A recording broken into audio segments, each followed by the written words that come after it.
Tengo mucho escrito aquí. ¿Por qué no agarran sus Biblias o sus electrobiblias y se van al libro de Jonás?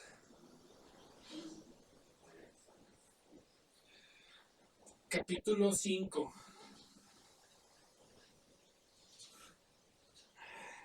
¿Ya están ahí? Es que no hay 5 capítulos, nada más son 4. Ni modo, el que cayó, cayó. Lo bueno es que no pregunté, ¿quién ha leído ese capítulo de ahí? No, ¡ay, yo! Pero, ok, capítulo 1. Pero bueno, voy a usar esta historia y quiero hablar acerca de la soberbia y la arrogancia.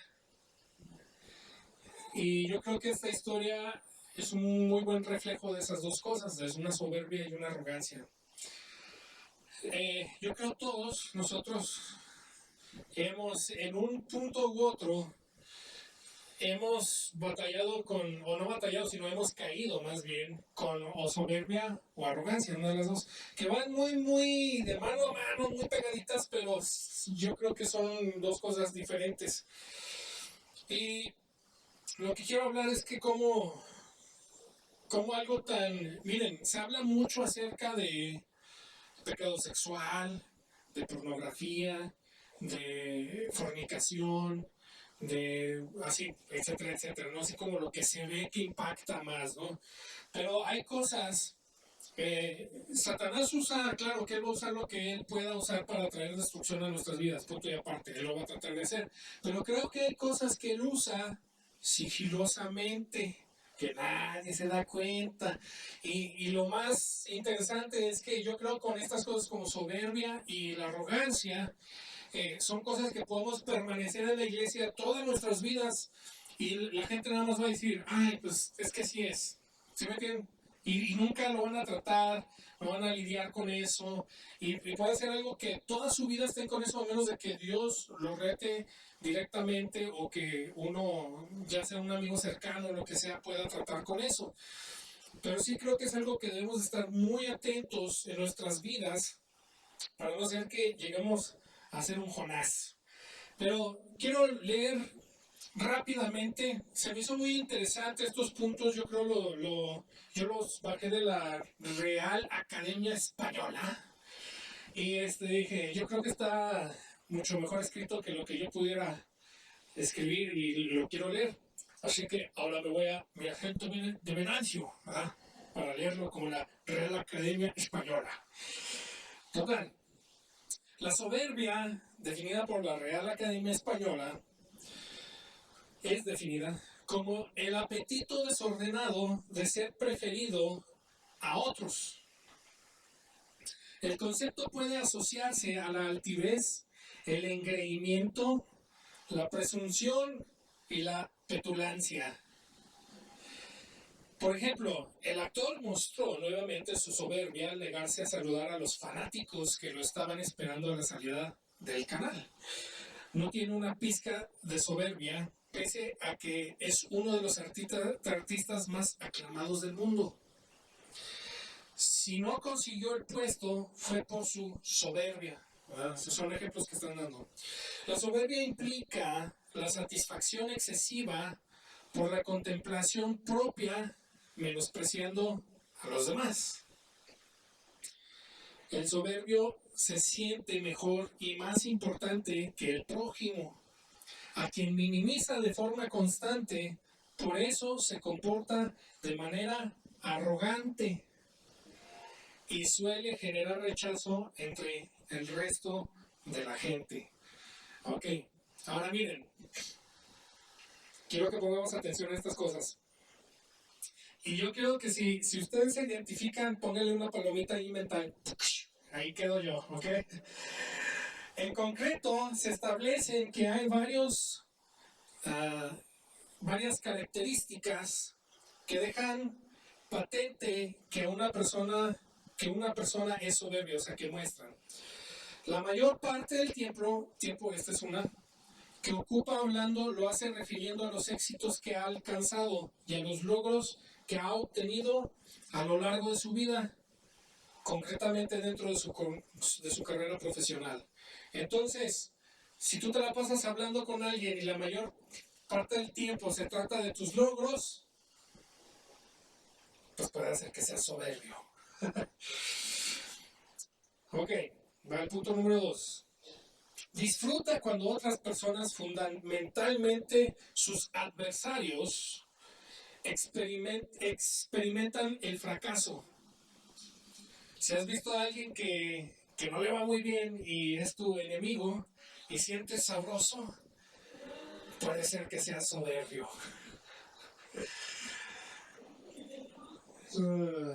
Ahí se me hace que casi todos pusimos ahí 2 y 3, así de palomas.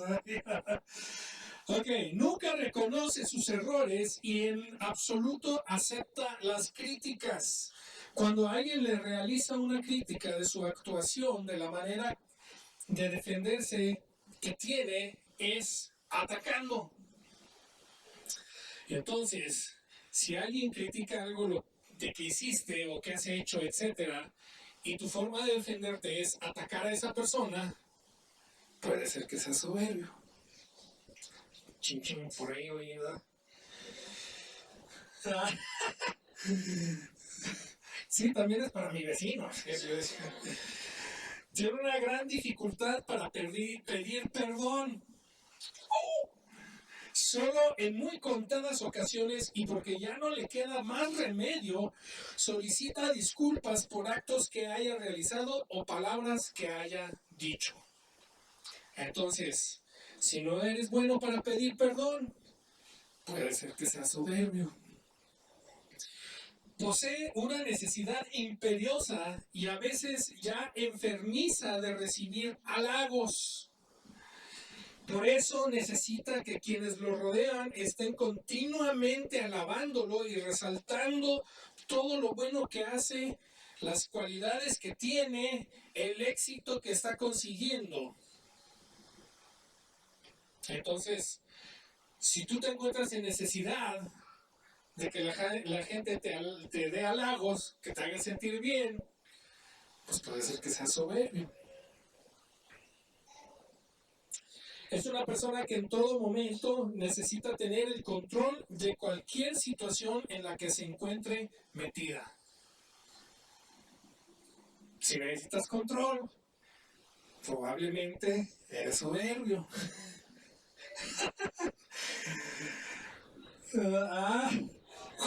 Ya la descalabraste. Válgame.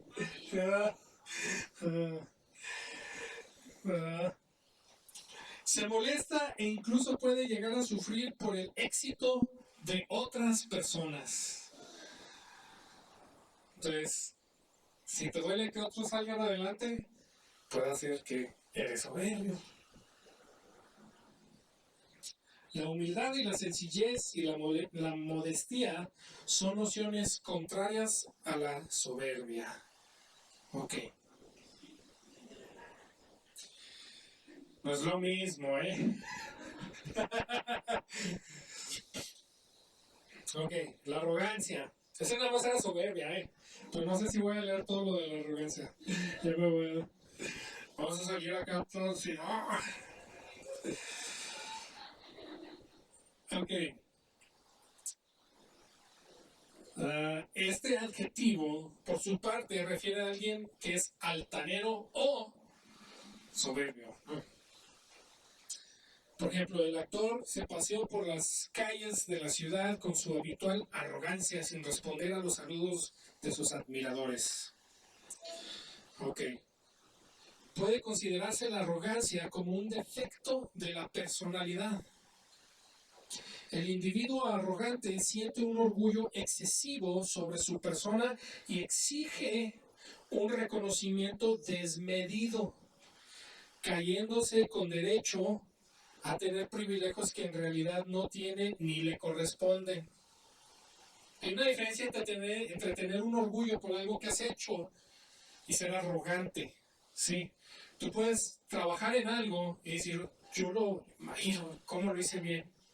sea, hice un buen trabajo y te da orgullo que hayas podido hacer eso también, ¿sí me entienden?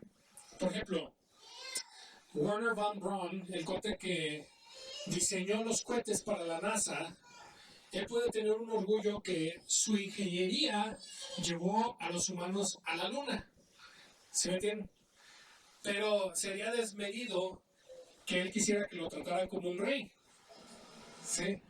Ok. Es importante diferenciar entre la arrogancia y la autoestima o la confianza en uno mismo. Tener una elevada autoestima o confiar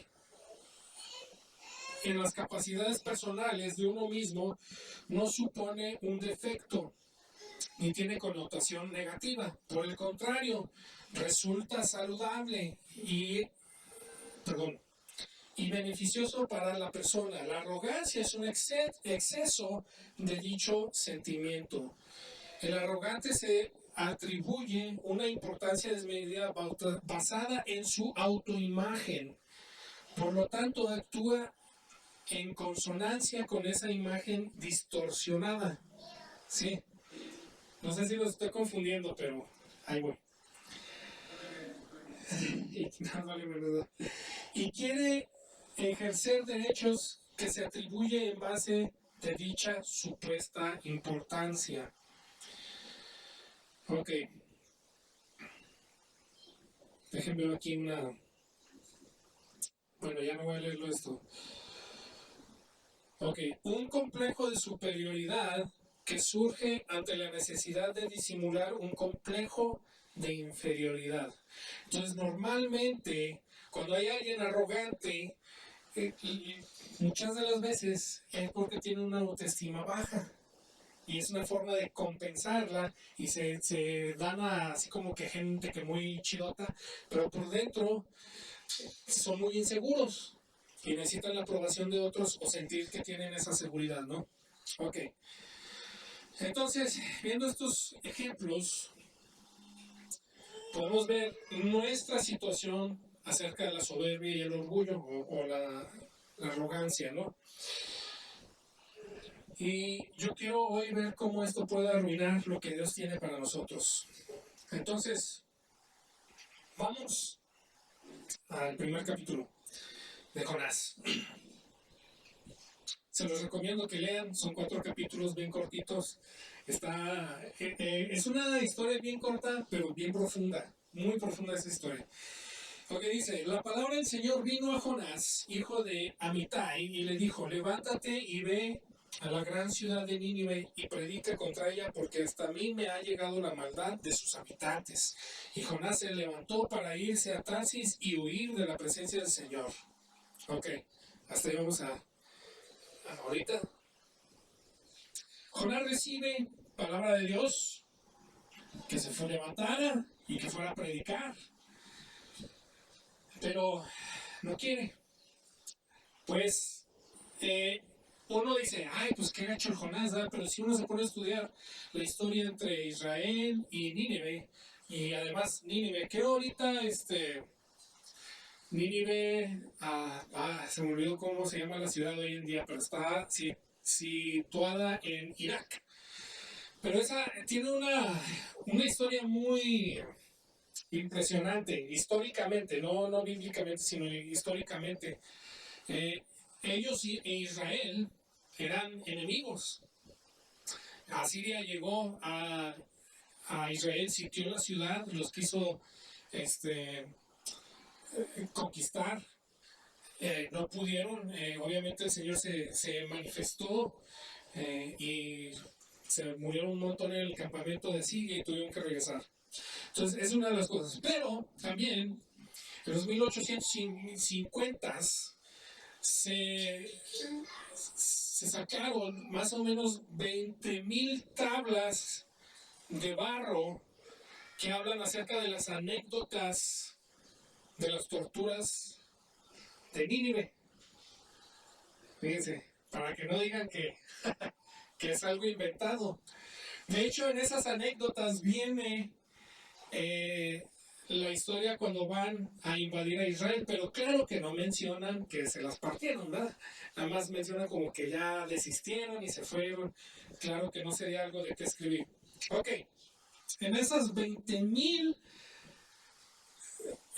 cuadritos de barro que están escritos, habla de la mutilación a prisioneros que ellos tenían, que era normal, que algunos los despellejaban vivos, fíjense, okay, decapitados, y luego también que clavaban las cabezas así en palos, o también los cuerpos,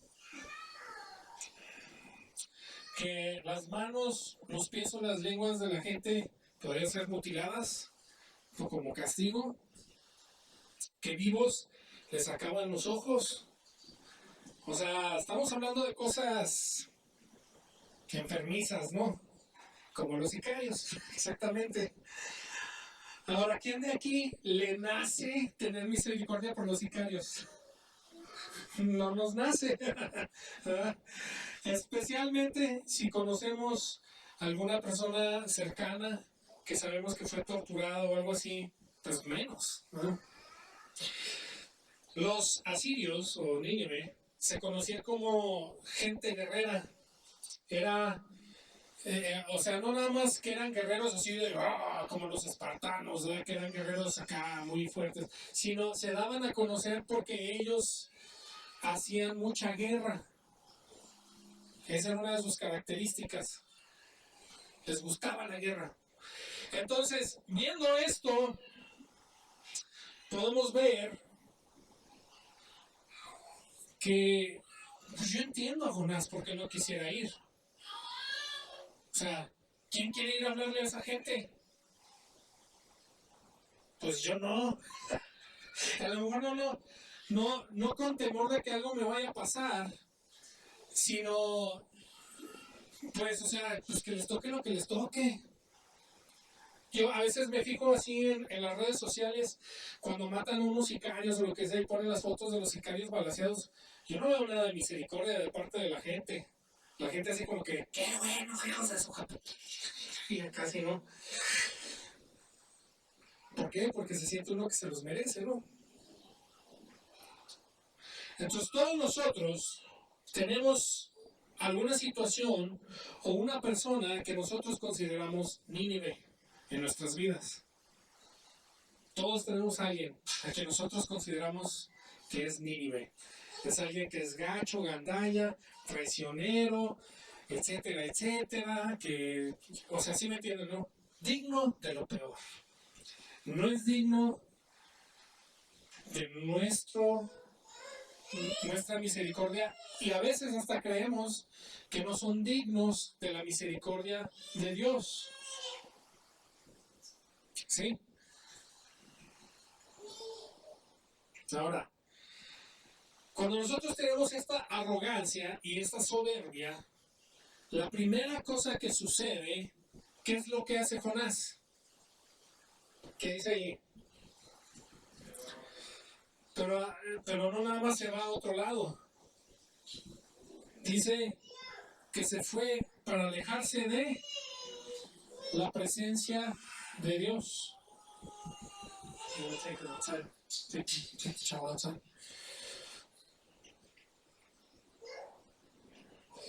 Caray, ya me perdí.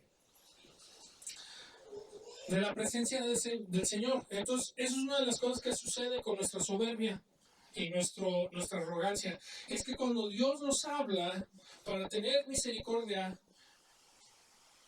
y nosotros tenemos esa arrogancia, esa soberbia, nos queremos apartar de la presencia de Dios. Pero nosotros no podemos vivir en esa presencia que constantemente nos está diciendo, haz esto, y nosotros, no. Entonces, ¿qué hace Jonás? Dice, ¿sabes qué? Yo me tengo que alejar, no de Judá, Él dice, yo me tengo que alejar de la presencia de Dios. Porque él creía que Nínive no era digno de ser perdonado. Su soberbia era mejor, su arrogancia, él creía que era mejor.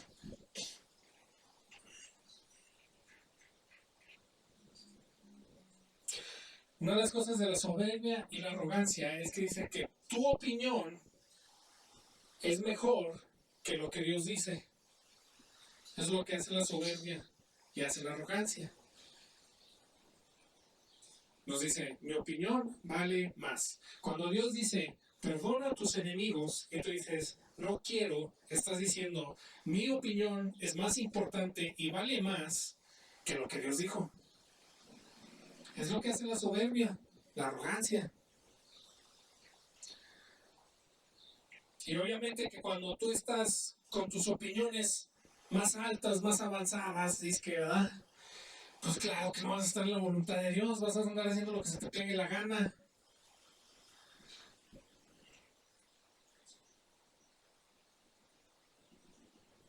Dios a nosotros nos va a hablar acerca de gente y situaciones, nuestros Nínives.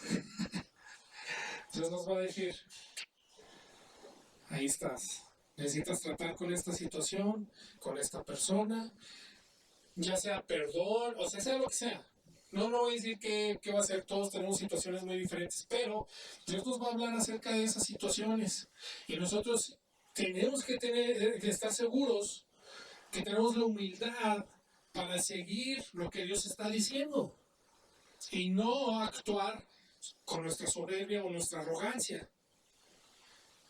Y a veces, no, de veras que a veces así somos. Que no quiero, y casi pataleando, ¿verdad? No. Entonces, vemos aquí que en el primer capítulo, que se sube a un barco, se está yendo a Tarsis. Pero dice en el versículo 4, pero el Señor hizo que el mar se levantara un fuerte viento y desató una tempestad tan grande que parecía que la nave se iba a partir. Los marineros tenían mucho miedo y cada uno de ellos clamaba a su Dios. Entonces echaron al mar los enseres que había en la nave para deshacerse de ellos. Jonás, en cambio, había bajado al interior de la nave y se había echado a dormir. Así que el patrón de la nave se le acercó y le dijo, ¿qué pasa, dormilón? Levántate y clama a tu Dios, tal vez tenga compasión de nosotros y no pereceremos. Ok. Otra cosa que sucede con la soberbia es que cuando menos te la piensas o te la imaginas, te vas a despertar en una tormenta. Porque espiritualmente tu soberbia te duerme. Te duerme. No estás viendo lo que está sucediendo, porque tu discernimiento está atontado por tu soberbia y por tu arrogancia. Entonces cuando te despiertas, estás a punto de hundirte y estás así como que, ¿qué ondas? ¿A causa de que Dios hizo eso? No, fue a causa de su soberbia. Yo no creo que Dios, ahora aquí vemos un ejemplo muy claro donde Dios está tratando de hacer algo con Jonás, ¿verdad? Pero yo no creo que Dios está buscándonos saber dónde es donde nos vamos a desviar para traernos juicio. Yo creo que lo que sucede es que nosotros al dejar de caminar con Dios comenzamos a vivir cosas que Él no diseñó para nosotros. Y como no son cosas que están en nuestro diseño, entonces son maldición para nuestra vida. Y quizás... O es más, a lo mejor nuestra arrogancia es tan grande que a lo mejor hasta Jonás pudiera haberse levantado y dicho, esta tormenta es culpa de los de Nínive. A veces así, miren cómo está mi vida, es culpa de ese canalla. Si solo Dios me dejara matar a una persona. A una nada más. Pero es una tormenta en la que vivimos.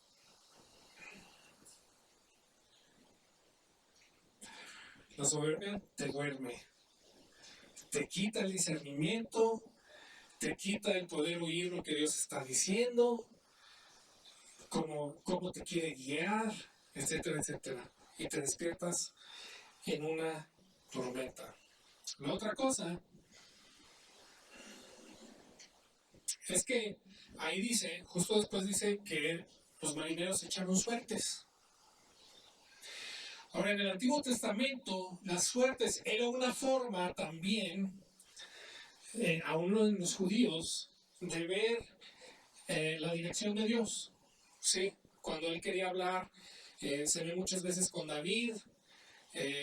La última vez que vemos una anécdota de suertes es con el crucifijo de Jesús. Pero era una forma de ver sobre quién estaba el favor, si Dios quería sí o no. Tenían el Tumim, el Tumim y el Urim. Dependía de cómo reflejaba la luz, etcétera, etcétera, ¿no?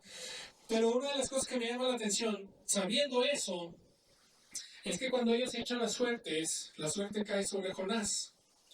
Coincidentemente, se puede decir así, coincidencia, no. Entonces una de las cosas es que nosotros a veces en nuestra rebeldía creemos que nadie sabe. Pero sin embargo, los que están conectados al Espíritu disciernen, lo disciernen. Ellos saben que estás en rebeldía. Y uno piensa que nadie sabe. Y por eso la arrogancia y la soberbia muchas veces se maneja de una forma altanera, porque es como inconsciente de que otros conocen su situación. Porque si conocieran nuestra situación, de todo no seríamos tan arrogantes. Si no, somos rápidos para juzgar hasta que alguien nos dice, pero ¿te acuerdas de aquella vez que tú hiciste? Y como que se nos apachurra el ánimo, ¿verdad? Yo me acuerdo un joven que vino aquí a Durango con su familia. Y miren, yo todavía no sabía nada de esto, de lo que iba a suceder, pero el Espíritu Santo sabe qué cosas van a suceder antes de que sucedan. Eso es cierto. El Espíritu Santo sabe el futuro. Y a veces nosotros no sabemos qué va a suceder, pero el Espíritu Santo nos da un check engine, ¿verdad? Así, checa tu motor.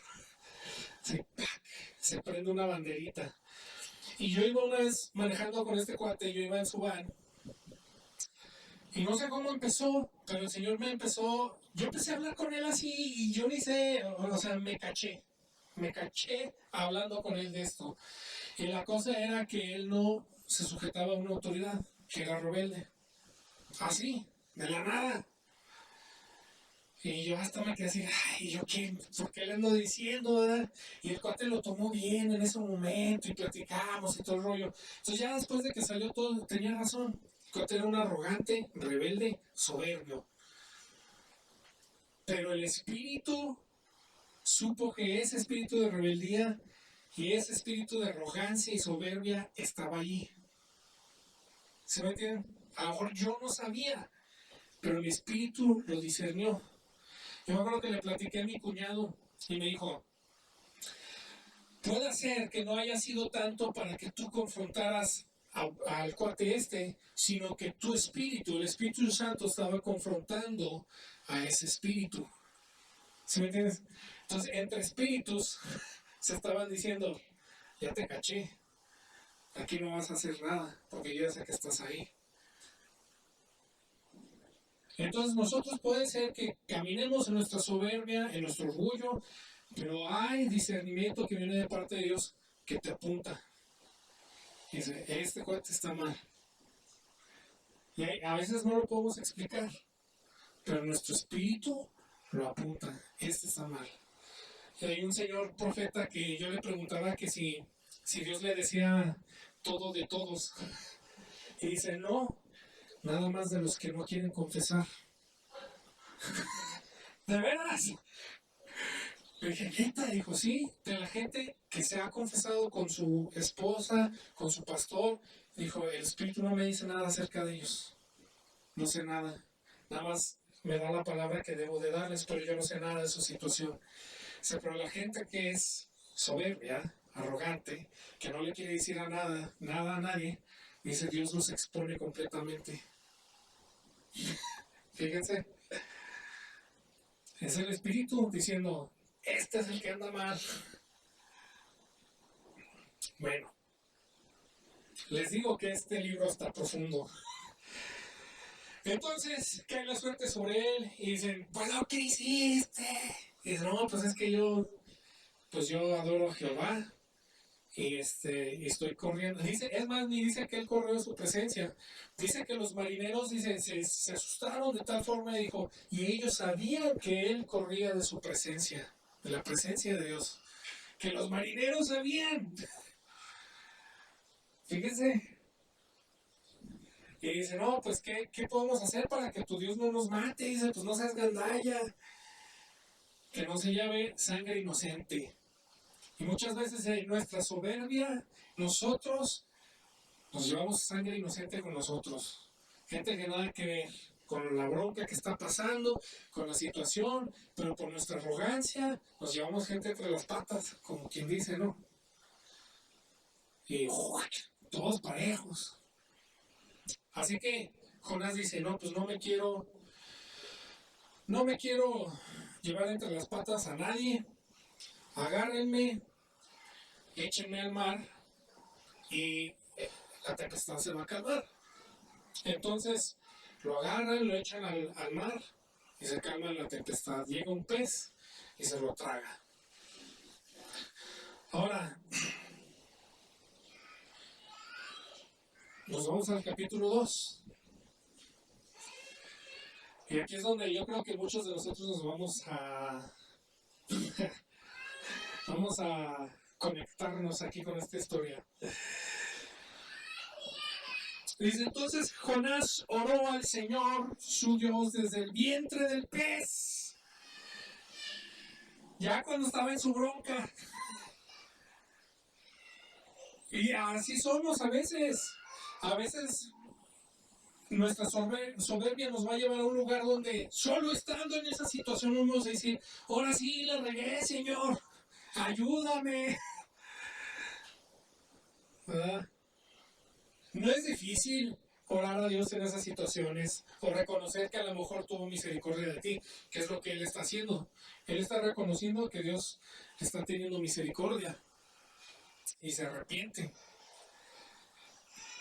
Pero normalmente ahí es donde nosotros nos cachamos. Ahora, si Jonás hubiera dicho, está bien, Señor, voy a ir a Nínive, me caen de la patada esos, pero voy a ir. No hubiera pasado nada de esto. Nada, no, hubiera estado bien. Pero muchas veces nosotros aquí nos encontramos en la barriga de un pez, un problema, donde a lo mejor hasta estás considerando que ya es tu fin, porque es lo que estaba él en ese momento, se está en la barriga de un pez y ahora qué, ¿no? Habrá señal espiritual aquí, hay wifi, ¿ahora qué, verdad? ¿Ahora qué hago? Puede ser. El Señor oye su corazón y le dice al pez que vaya y lo vomite en la playa. ¡Ay, qué rico! Va y lo vomita. Nos vamos al capítulo 3. Dice, la palabra del Señor vino a Jonás por segunda vez. Y le dijo, levántate y ve a la gran ciudad Nínive y proclama ahí el mensaje que yo te daré.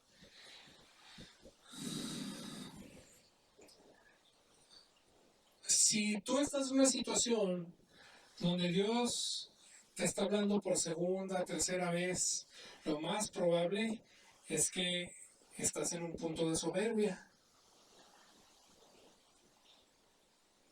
Porque ahí lo pudiera haber dejado Dios ahí en la playa y le hubiera dicho, bueno, ya, te enseñé tu lección. Pero no, le está dando la opción de nuevo. Dice, levántate y ve y haz lo que te dije. Él podía haber otra vez agarrado otro arco, si quisiera. Pero a veces nosotros sí tomamos ese barco de nuevo. Nos sigue vomitando en la playa, pero ahí vamos otra vez de necios con el barco, a ver si podemos llegar a Tarsis. Pues puede ser. Si tú estás en una situación donde Dios te está diciendo, haz lo que te dije, hay que checarnos espiritualmente. Híjoles, a lo mejor sí estoy en un momento de soberbia. Es mucho mejor obedecer que ser ¿cómo se dice? Cuando, hay una palabra. No, es no es restitución, es como cuando hay perdón y uno, reconciliación, sí. Decía un señor que le cae mal la reconciliación porque quiere decir que no obedeció y ya hubo disciplina. Dice, odio la reconciliación, prefiero obedecer. Entonces es mejor obedecer que ser reconciliado. Entonces Jonás, vemos aquí que se levanta y va, camina 3 días. Dice en el versículo 4 del capítulo 3, Jonás comenzó a recorrer la ciudad, caminó de un camino de un día, y en su predicación decía, dentro de 40 días Nínive será destruida. Todos los habitantes de Nínive creyeron a Dios y decretaron ayuno, y desde el mayor hasta el menor se vistieron de cilicio. Esta es la gente que despellejaba gente viva. ¿Sí me entiendes? Los que decapitaban, los que hacían todas estas cosas. Dice que todos se arrepintieron. Cuando la noticia llegó hasta el rey de Nínive, este se levantó de su trono, se despojó de sus vestidos, se cubrió de cilicio y se sentó sobre ceniza. Luego ordenó por mandato suyo y de sus altos personajes que proclamara en Nínive este decreto. Ningún hombre ni animal, ni tampoco ningún buey ni oveja debe probar bocado ni alimento alguno, ni beber agua. Al contrario, hombres y animales por igual deberán cubrirse de cilicio y clamar a Dios con todas sus fuerzas, apartarse cada uno de su mal camino y de violencia que hay en sus manos. ¿Quién sabe? Tal vez Dios se arrepienta y el ardor de su ira se calme y entonces no pereceremos. Es un cambio completamente, ¿verdad? Gruesísimo. Versículo 10 dice, y al ver Dios lo que hicieron y que se habían apartado de su mal camino, también Él se arrepintió de hacerles el daño que les había anunciado y desistió de hacerlo. Eso es lo que Dios quería hacer. Él quería que Nínive se arrepintiera de lo que estaba haciendo. Su deseo no era traer destrucción a Nínive. Nunca ha sido ese el deseo de Dios. Una de las cosas que a veces no entendemos es que Dios no desea el mal para otra persona. Él desea una reconciliación entre Él y ellos. Ahora, esta es en una situación donde el profeta tenía una palabra de Dios. Muchos de nosotros ni palabra tenemos y andamos en nuestros rollos. ¿Sí me entienden? Ni palabra profética de Dios tenemos. Y estamos con unos, o sea, ni somos profetas, ni no tenemos una conexión quizás como la de Jonás. Y ahí estamos con nuestros rollos. No, es que como Dios puede, quién sabe. Y a lo mejor nosotros somos los que estamos en el error. Puede ser, pero nuestra soberbia no nos va a dejar ver eso.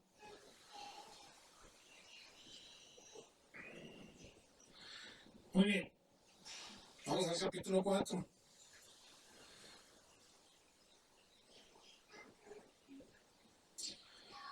Esta es la arrogancia en su mero mole, ¿eh?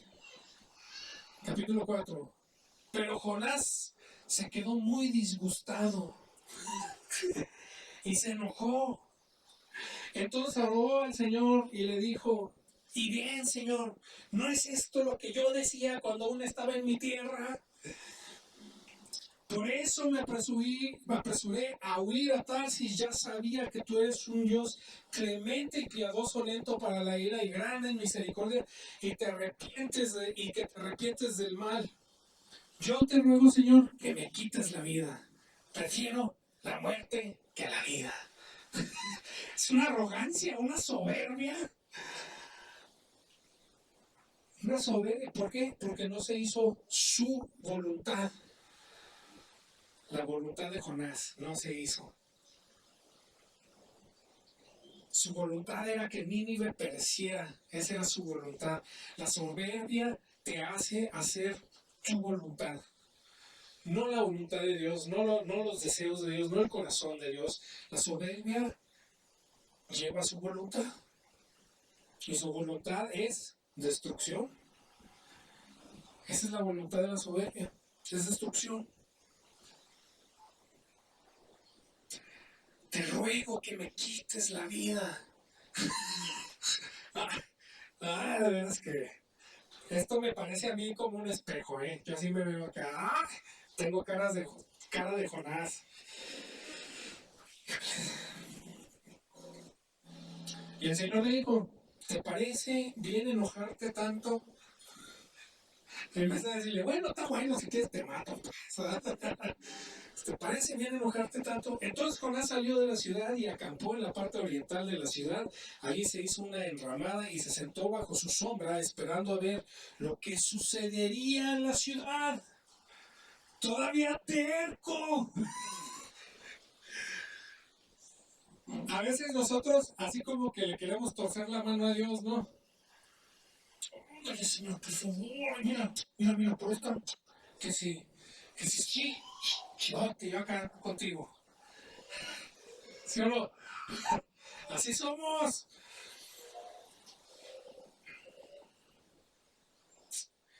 Híjoles, ¿no? Este cuate no entendía que la venganza más grande que Dios había tenido en contra del enemigo era que una ciudad entera se entregó a él.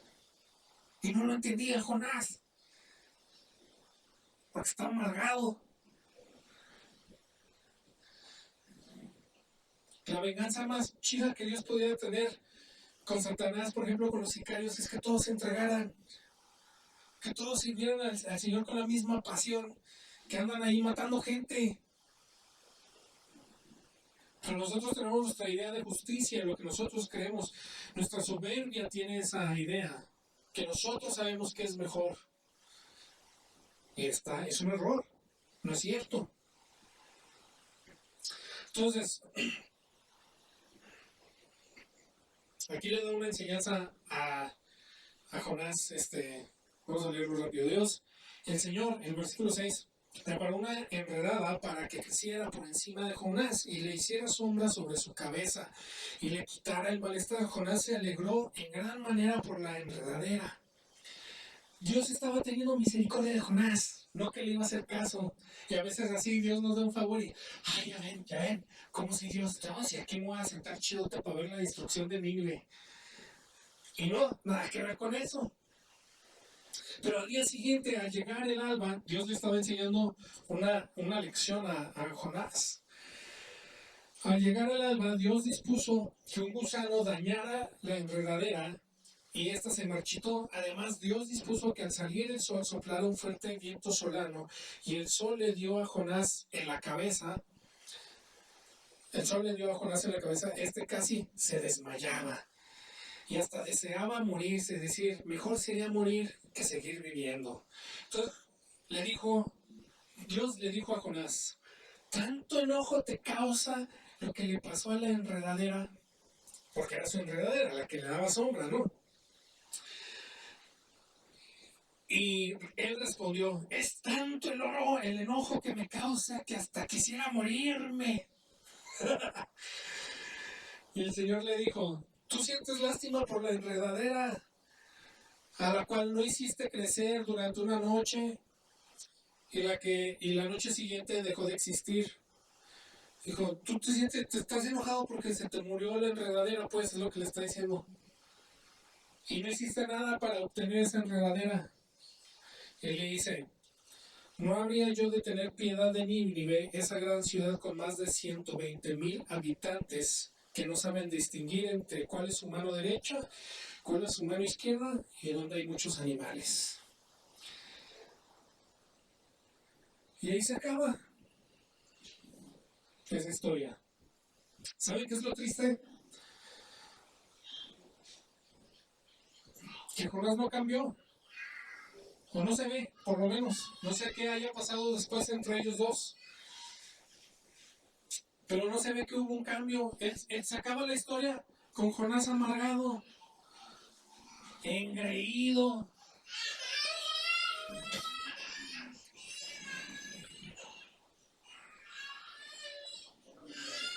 ¿Mande? ¿Mande? No hay descendencia, no hay nada, ¿no? Ya no se sabe más de él. Esto es lo que hace la arrogancia, la soberbia. Te aparta de la presencia de Dios, trae destrucción a tu vida y a los que están alrededor de ti, te hacen un justiciero, te endurece en contra de Dios y al final de cuentas tú pierdes el sentir que Dios tiene para las personas.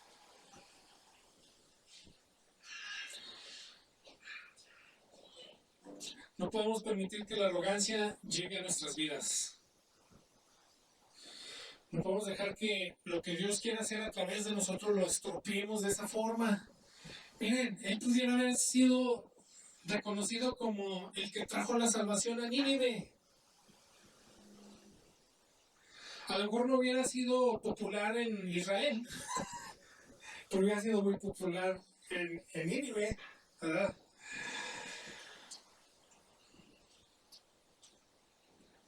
No se trata de lo que tú piensas, de lo que yo pienso. No se trata de cómo piensas que tú debes de llevar a cabo las cosas, o cómo es que deberían de tratarte, o cómo tú crees que Dios debe de perdonar. No se trata de las 70 veces 7. O sea, no se trata de nada de eso. Si no, uno no es humilde, uno va a perder el plan que Dios tiene para nuestras vidas, punto y parte. O sea, viejos engreídos,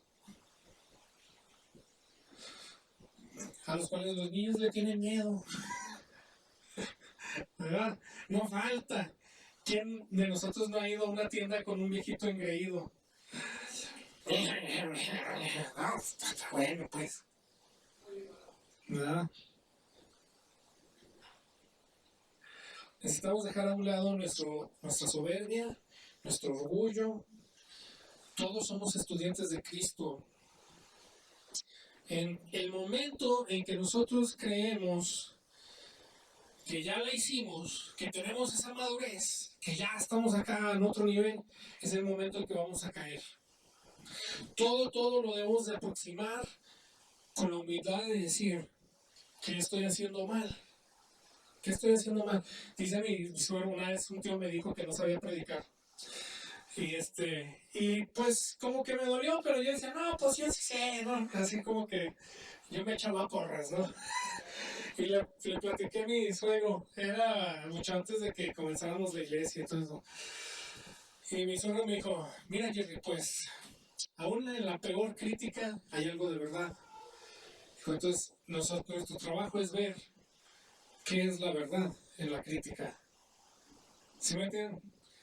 Esa debe ser nuestra posición siempre. Si hay críticas, si hay una situación, es ver qué es la verdad detrás de eso, qué hay, qué sí es cierto,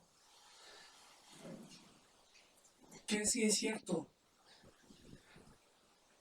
Si hay una situación, una bronca entre nosotros, uno tiene que ir a decir qué es lo que yo estoy haciendo mal. Y puede ser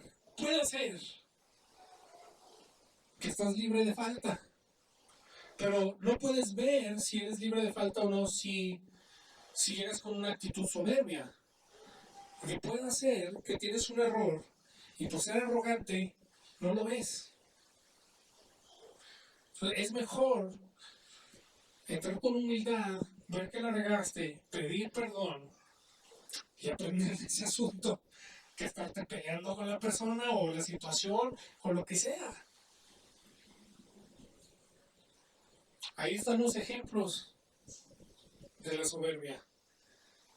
Ustedes chéquense en esos ejemplos. Si hay uno que ustedes les checó, cuando regresen a sus casas esta semana, estén pensando, a ver, aquí es donde necesito tajarle aquí para que no me gane esto. Necesito estar viendo aquí qué es lo que está pasando. Realmente, miren, una de las cosas, le digo a Raquel que se me hace irónico, ¿no?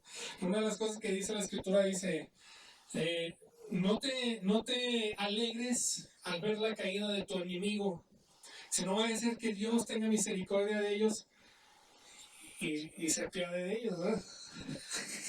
Le digo, entonces, No me voy a burlar para que Dios no se apiade de ellos. Eso sí es ironía. Pobrecito, señor, ya viste. Uf, me pesa. Qué cosas. ¿Mande? Qué caray. Pero sí, no nos debería de traer gozo la caída de nuestro enemigo. Nos debería de traer gozo la reconciliación que sucede.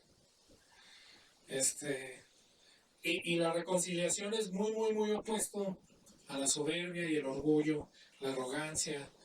No, no pueden coexistir, no pueden coexistir. Muy bien, pues si gustan ponerse de pie.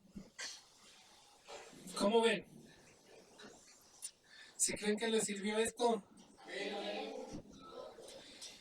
Pues qué bueno. Hay que...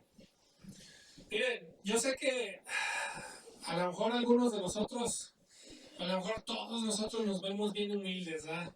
Pero todos tenemos un lado donde batallamos realmente, donde sí necesitamos decir, ¿sabes qué? Aquí yo la estoy regando, estoy mal. Y la cosa es esta, si nosotros no nos damos el espacio para corregir esas, o no nosotros corregir, sino que Dios corrija eso en nosotros, se va a hacer peor. Sí, a lo mejor ustedes tienen a alguien a quien, como el vecino, ¿verdad? Que decimos, gracias por el vecino. A lo mejor nosotros todos tenemos a alguien que dice, no, ese compa sí anda mal. Pero si nosotros no nos damos la oportunidad de que Dios sobre nosotros, así vamos a terminar. Entonces es mejor que mientras está chiquita según a nuestra vista, nuestra bronca, ¿verdad? Que Dios trate con ella antes de que nos despertemos en la tormenta que está el vecino. ¿Sí? Entonces yo les animo a que ustedes, una de las cosas que la escritura dice es que mediten en la escritura, ¿no? La escritura tiene muchos versículos acerca del orgullo y la arrogancia. Hay que meditar en eso, hay que meditar dónde es donde estamos cayendo mal, dónde estamos cayendo cortos para poder ser ultimadamente testimonio para los demás. ¿Sí? ¿Cómo ven? ¿Si se apuntan conmigo? Ok, vamos.